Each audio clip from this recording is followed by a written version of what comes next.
The little girl wandered through the forest before sunrise, the mist curling around her ankles, like fingers reaching from the earth. She felt the chill and smelled the damp moss and the sharp temps of pine sap beneath her feet. Every step was careful, over twisted roots and hidden stones, but a strange sound stopped her frozen in place. A high piercing cry broke the silence, a cry that was not bird or fox or any creature she had known. It rose and fell in trembling waves as if pain itself had taken shape in the air. She leaned forward, peering through the silver fog, heart thumping faster. Each second the sound repeated louder, now almost desperate, and somewhere deeper among the fallen leaves and broken branches she glimpsed movement, a small flicker of light, scales glinting faintly like molten gold. The girl pressed through the underbrush, slipping past brambles and fallen trunks until she found them. Two tiny dragon hatchlings trapped beneath a splintered log, their wings twisted awkwardly and their small claws scraped uselessly against the dirt, blood and bruises mottling their soft scales. Their eyes were wide and dark, reflecting fear and disbelief, as if no one had ever cared for them before. She froze, a shiver running down her spine, and then her hands moved before her mind could stop them. She knelt and reached under the log, feeling the rough splintered wood and then the soft,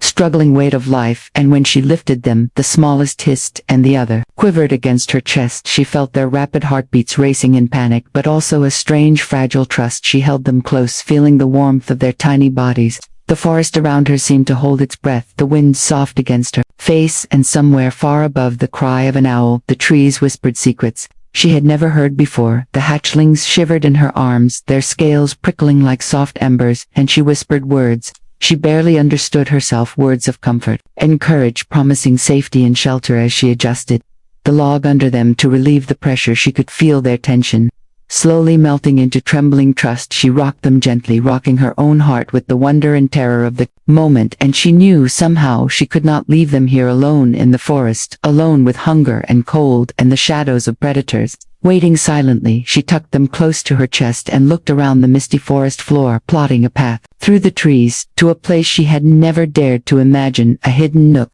where warmth and care could flourish. And in that instant the morning seemed to hold its breath, waiting to see if the smallest hands of a little girl could change the fate of two tiny dragons. The little girl sat on the soft moss under the canopy of trees, the hatchlings curled against her chest, their tiny bodies trembling as if the world itself was too big for them. She traced her fingers along their scales, feeling the warmth beneath her touch and the tension in their muscles slowly unwinding. The smallest one lifted its head and looked at her with eyes so bright and raw that her own heart ached. It hissed softly, a sound that was not fear but a question, a test of trust. She whispered gently words she barely understood, murmurs of safety and courage, as the dragon blinked once and then again, its tiny wings fluttering like leaves in a breeze. The other nestled closer to her beating chest and let out a quivering chirp that sounded almost like a sigh of relief. She pressed her palm against its head, feeling the spike of pain fade under the heat of her hands, and in that moment a fragile spark ignited between them, a thread of understanding that needed no words. The forest around them seemed to lean closer, the sunlight breaking through the leaves in thin golden fingers, warming her shoulders, and the hatchlings felt it too. They shivered not from cold but from the strange comfort of being held by someone who did not flinch at their fire or claws. She whispered again, promising that she would stay, promising that she would protect them no matter what the shadows of the forest whispered, no matter what storms might come. And the hatchlings curled tighter, their tiny claws clinging gently to her sleeves and hair, and in the silence, broken only by soft breaths and the occasional hiccup of wings, she felt something ancient and fragile, as if the forest itself approved of this bond. And for the first time since they were born, the hatchlings relaxed completely, closing their eyes, letting themselves trust, letting themselves be small, letting themselves belong in the hands of a little girl who had chosen to care. The little girl stood, slowly brushing leaves and twigs from her hair and arms, the hatchlings tucked safely against her chest, their tiny claws gripping her shirt as she moved carefully through the forest, the morning mist curling around her legs, hiding her from curious eyes. She followed a narrow path she had never noticed before, over roots that twisted like ancient snakes, and past streams that gurgled secrets of the mountains beyond. She imagined a place where they could be safe, where no predator could reach them, where the air would be warm and still, and the ground soft beneath their claws. She remembered a hollow behind the old hill near the waterfall, a place she had stumbled upon once as a child, where moss grew thick and soft and the wind could not carry the sharp cries of the forest in that hidden nook. She set the hatchlings down gently, placing them on the soft bed of moss and leaves. They looked around wide-eyed, their tiny wings fluttering with cautious hope. She knelt beside them, gathering herbs and soft petals from the forest floor, pressing them to their wounds, murmuring softly to distract them from the pain, and they seemed to understand, their tiny bodies relaxing. Under her hands she arranged more moss around them, a blanket of green cushioning their bodies from the chill, and then she used her scarf to make a tiny sling, so they could rest closer to her heart.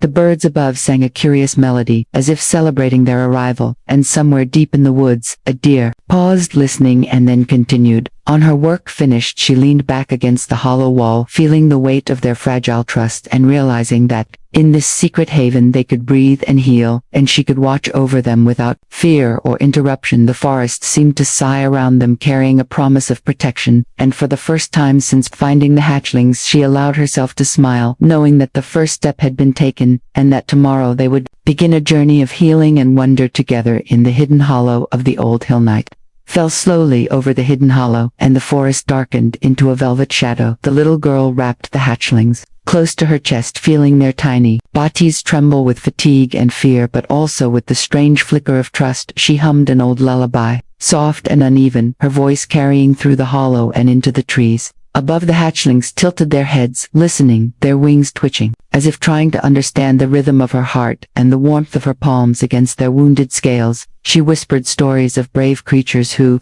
overcame fear and pain, and they chirped and squeaked in response, tiny voices like sparks in the dark, and every sound made her smile despite the ache in her own muscles. She leaned forward, brushing a strand of hair from their eyes, pressing her hands gently to their tiny claws to ease the stiffness. The shadows of the hollow shifted around them, the wind outside moaning through the branches, making strange shapes on the mossy floor, and the little girl felt a shiver run down her spine. Yet she did not move away. She held the hatchlings tighter, murmuring promises that they would be safe, that the night could not harm them, that she would not leave them alone. And slowly their trembling eased, and their breathing synchronized with hers, becoming soft and steady, as if the bond they shared was stronger than hunger or pain or fear. She felt tears prickling her own eyes, not from sadness, but from the depth of wonder and responsibility. And as the moonlight filtered through the canopy, brushing silver across their scales, she whispered again, stories of stars and fire and ancient wings, and the hatchlings curled completely against her chest,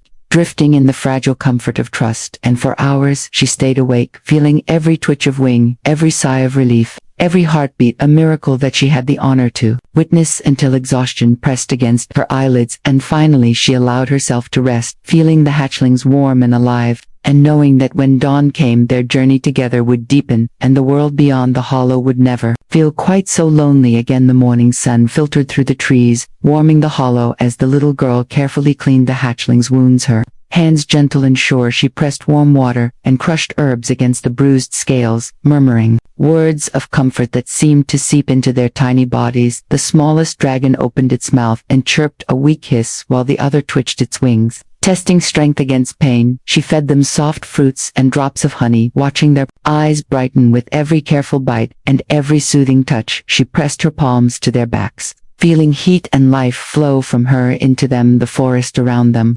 seemed to lean closer, the birds paused their songs, and even the wind slowed, as if holding its breath. The hatchlings curled closer to her chest, their trust growing stronger with every careful touch and every whispered promise, and she knew that the fires of healing were not just in the herbs, but in the bond they shared, growing unbreakable and real.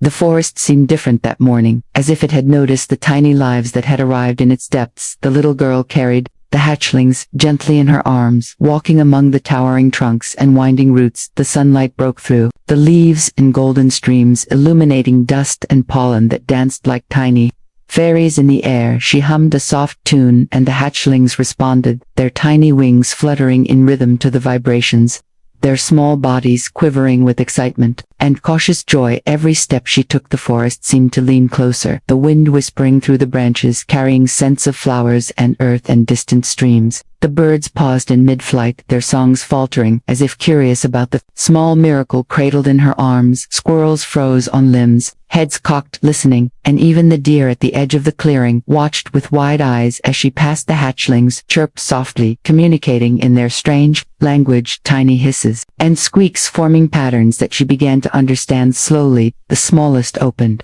its eyes wide, staring at a patch of sunlight that fell on the moss like a golden carpet.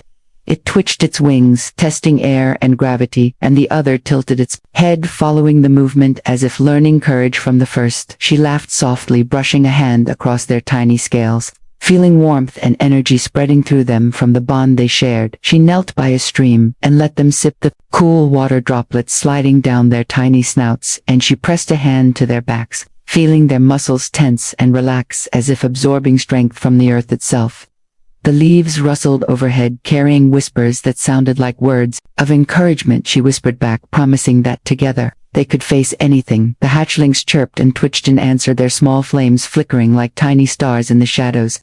She felt the pulse of the forest around her, a silent witness to their care and connection. The little girl laid the hatchlings down on the soft moss, letting them crawl and explore, their tiny claws digging into the earth, and in that moment she realized that they were no longer just fragile creatures, but part of something greater, their trust and her courage weaving through the forest like invisible threads carrying hope and life, and the trees seemed to hum around them, singing the quiet magic of the bond between a little girl and two small dragons. The morning air was crisp and alive. The little girl carried the hatchlings to a small clearing where sunlight spilled like liquid gold across the soft grass. She set them down gently on the moss, their tiny claws digging in to test the earth, and they looked at her with wide, curious eyes, as if daring themselves to trust the air. She crouched low, her hands hovering just above their backs, whispering encouragement, and the smallest flapped its wings hesitantly, a fragile rhythm against the warm breeze. It wobbled forward a few inches and fell back into the moss, chirping in frustration and excitement. The other copied the motion, twitching wings and shaking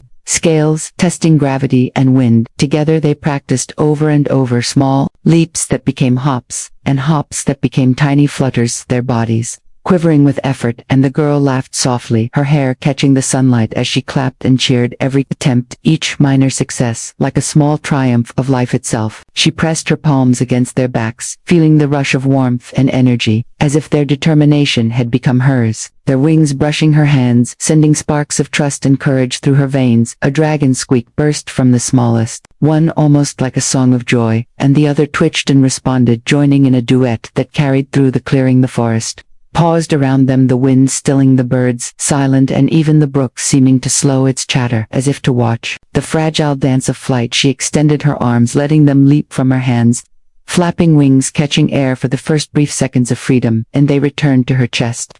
Triumphant tiny claws digging gently. She whispered praises, her voice trembling with awe, and the sunlight caught on their scales, glinting like fire, dancing across emerald leaves, and for a moment she felt the world hold its breath. The forest and the girl and the hatchlings bound together by trust, courage, and the first taste of flight, a promise that one day they would soar far beyond the trees, and yet always remember the hands that had cradled and believed in them when they were smallest and most afraid.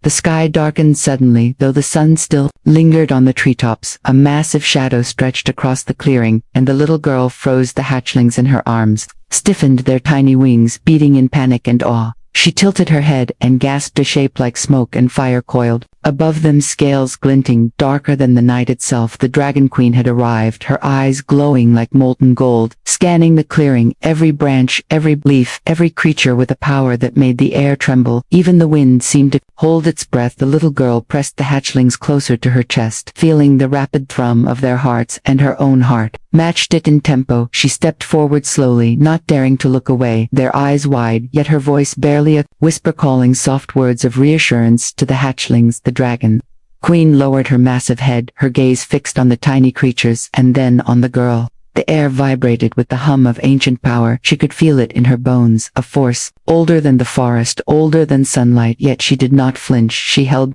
the hatchlings, gently presenting them without fear. The queen circled above them, wings brushing the clouds, and the shadows shifted across the forest floor, as if painting a warning and a question all at once. The hatchlings chirped softly, as if introducing themselves, and the queen paused, her head tilting closer to inspect them, every muscle and scale Radiating authority and curiosity, she hissed a low sound that vibrated in the air, and the little girl felt it resonate in her chest like a drum of respect and acknowledgement. The forest seemed to shrink away, giving space to the moment, a delicate balance between fear and trust. The Dragon Queen lowered her eyes to the girl, and for the first time the enormous presence seemed softening her gaze, recognizing care and courage, and the hatchlings wriggled in gentle excitement, sensing the power above them and the quiet magic that even the forest dared not disturb. The first light of dawn broke over the forest, spilling gold and amber across the clearing. The little girl stood firm, her arms open gently, holding the hatchlings who chirped and fluttered wings, trembling with excitement and awe. She felt the warmth of the sun on her face, and the cool air of morning mixing with the heat of tiny dragon bodies pressed against her chest. The Dragon Queen shifted her massive wings, folding them slowly so that the shadows retreated, and the light danced across her scales, reflecting fire and sunlight together. She lowered her enormous head closer to the girl and the hatchlings, tilting it in a movement that was both careful and reverent. The forest seemed to hold its breath. The wind stopped in mid-song, and the birds paused their flight to watch the moment of recognition. The little girl whispered softly to the hatchlings, encouraging them to stay calm, to trust the moment. The queen extended her massive neck closer until the tip of her snout almost touched the girl's hands. The hatchlings chirped in excitement, and the queen let out a low, vibrating hiss that resonated through the clearing like an echo of respect and gratitude. And then slowly, in a motion that felt like centuries of honor and power, she bent, fully bowing her head to the girl and the forest. Exhaled, the sunlight caught on her scales and refracted like sparks, scattering through the trees. A soft warmth filled the hollow, a sense of awe and love flowing from ancient creature to small child, from dragon to human, from trust to trust. The girl held out her hands, still open, still brave, and the hatchlings nuzzled against her heart, feeling the echo of the queen's gesture. And in that moment, a bond was sealed. The forest alive with whispers and light. The Dragon Queen lifted her head but remained near her young, watching and guarding her brood, and the little girl laughed softly, overwhelmed with wonder, knowing that she had earned their trust and love, that the dawn had witnessed her courage, and that in this forest of shadows and sunlight dragons and humans could share a moment that would last forever.